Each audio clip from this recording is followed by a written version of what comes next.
Hello friends, कसे आहात तुम्ही सगळे। आपण अलिबागला आलो आहोत आणि अलिबाग बाजारात गेलेली ह्या बघा अगदी जिवंत अशा शेवड्या मिळाल्यात आपल्याला। त्यामुळे आज मी तुम्हाला आमच्या आगरी कोळी पद्धतीने ह्या शेवड्यांचं आंबट किंवा शेवड्यांचं कालवण कसं बनवायचं ही रेसिपी दाखवणार आहे। त्याकरता हा व्हिडिओ तुम्ही शेवटपर्यंत बघा आणि माझ्या चॅनलला लाईक, शेअर आणि सबस्क्राइब करा। अलिबागच्या बाजारात गेलो आणि ह्या दादांकडे अगदी ताज्या शेवड्या होत्या, म्हणून ह्या दादांकडनं शेवड्या घेताना माझ्या 2 सबस्क्रायबर्स मला तिथे भेटल्या। खूप छान वाटलं का त्या अलिबागच्या असून पण त्यांनी मला बरोबर ओळखलं आणि विचारलं का तुम्ही रश्मीच रसोई आहात। असंच तुमचं प्रेम माझ्यावर कायम राहू द्या। हे बघा आता ह्या शेवड्या आहेत ना, मी सर्व कापून घेते। हे पाय वगैरे आपल्याला काढून घ्यायचे आहेत आणि मोठे असल्यामुळे मधना 2-2 भाग मी ह्याचे करून घेणार आहे। तुम्ही बघू शकता अजून पण ह्या शेवडी अशा जिवंतच आहेत। हे बघा शेवडी आपण व्यवस्थित साफ करून घेतल्यात, असे 2-2 भाग करून घेतले आहेत। नंतर ह्या शेवड्यांच्या कालवणासाठी आपण वाटण वाटणार आहोत। आपण आता ना अलिबागला माझ्या मुलाच्या ना पीजीच्या रूमवर आली आहे, त्यामुळे मी हे वाटण घेऊनच आली होती घरना। फक्त सांगते, वाटणामध्ये सुक्या खोबऱ्याची 1 कवड खिसून भाजून घेतलेली, नंतर त्याच्यामध्ये 8 ते 10 लसणाच्या पाकळ्या आणि 1 इंच एवढा आल्याचा तुकडा घालून पाणी न घालता हे वाटण तयार केलं होतं। मी नेहमी हेच वाटण वापरते, कारण का हे वाटण जर आपण बनवून ठेवलं ना तर हे वाटण 1.5 ते 2 महिने फ्रीज मध्ये अगदी व्यवस्थित राहतं। म्हणजे असं आपण बाहेर आलो किंवा झटपट जेवण बनवायचं असेल तर वाटण आपलं तयार असतं। फक्त शेवड्यांचं कालवण आहे म्हणून हा एक कांदा मी भाजून घेतला आहे। आता तो ह्याच्यामध्ये पुन्हा मिक्सरला थोडासा फिरवून घेते आणि कालवण बनवायला सुरुवात करते।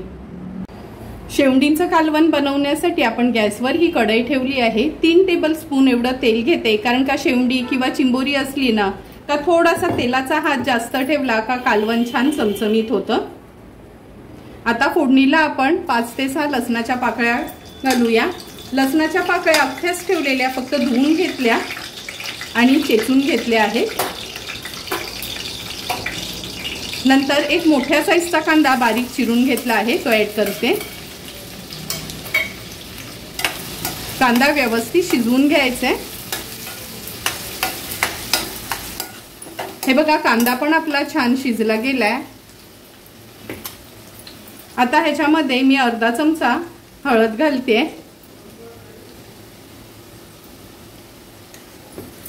नंतर 3 चमचे आपण हा घरचा आगरी कोळी मसाला ऍड करणार आहोत।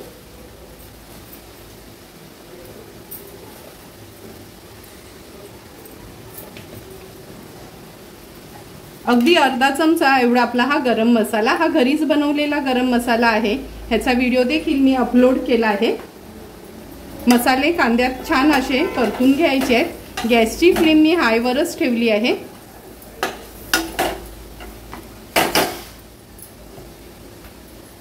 आता हे वाटण आहे ना, मगाशी मी जे वाटण दाखवलेलं त्याच्यात कांदा घालून हे वाटण असं मिक्सरला थोडं फिरवून घेतलंय।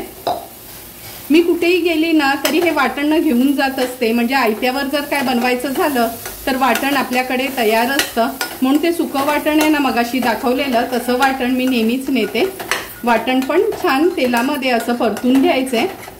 थोडंसं याला तेल सुटेपर्यंत असं परतून घ्यायचंय, म्हणजे कालवणाला छान तरी येते।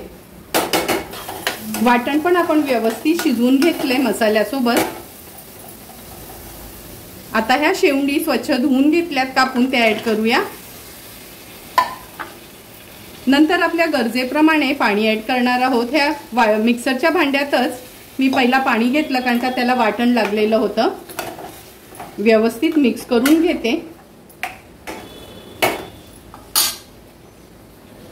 आणखी थोडं पाणी ऍड करते ह्याच्यामध्ये, कारण का ह्याचा थोडा पातळ सार असला ना का टेस्टला खूप छान लागते कालवण। चवीप्रमाणे मीठ ऍड करूया। जवळपास 1 चमचा एवढं मीठ ऍड केलं आहे। व्यवस्थित मिक्स करून घेते आणि हाय फ्लेमवर सुरुवातीला ह्याला एक छानशी उकळी काढून घेऊया। हे बघा कालवणाला आपल्या छान उकळी आली आहे। थोडंसं असं मिक्स करून घेते। आता आपण ना ह्याच्यावर झाकण ठेवूया आणि जवळपास एक 12 ते 15 मिनिटांसाठी ह्या शेवडी आहेत ना शिजवून घ्यायच्या। गॅसची फ्लेम मी मीडियमवर ठेवते। 15 ते 20 मिनिटं झालेत, आपण हे शेवडींचं कालवण शिजत ठेवलं होतं। गॅसची फ्लेम मी आता हाय करते हाय फ्लेमवर छानशी उकळी काढूया। हे बघा तुम्हाला बघूनच कळेल का शेवंडी आपल्या अगदी व्यवस्थित शिजल्या आहेत। हाय फ्लेमवर मस्त एक उकळी काढूया ह्याला आणि थोडीशी कोथिंबीर ऍड करते। झटपट असं आमच्या आगरी कोळी पद्धतीचं शेवंड्यांचं कालवण तयार आहे। आता गॅसची फ्लेम स्विच ऑफ करूया आणि हे कालवण सर्विंग प्लेटमध्ये सर्व करणार आहे। सुंदर असं तयार झालेलं हे शेवंड्यांचं कालवण आपण ह्या सर्विंग प्लेटमध्ये सर्व करून घेतोय। तुम्ही बघू शकता शिजल्यानंतर पण त्याचं डोकं वगैरे किती मोठं आहे, म्हणजे किती मोठ्या साईजच्या आपल्या ह्या शेवंडी होत्या। तुम्हाला पण जर मी बनवलेलं हे आमच्या आगरी कोळी पद्धतीचं शेवंड्यांच्या कालवणाची रेसिपी आवडली असेल तर तुम्ही पण नक्की आमच्या पद्धतीने एकदा तरी, जर तुम्हाला बाजारामध्ये ह्या शेवंड्या मिळाल्या तर शेवंड्या आणा आणि शेवंडींचं कालवण करून बघा आणि नक्की मला कमेंट करून सांगा की तुम्ही बनवलेलं हे शेवंड्यांचं कालवण कसं झालंय ते।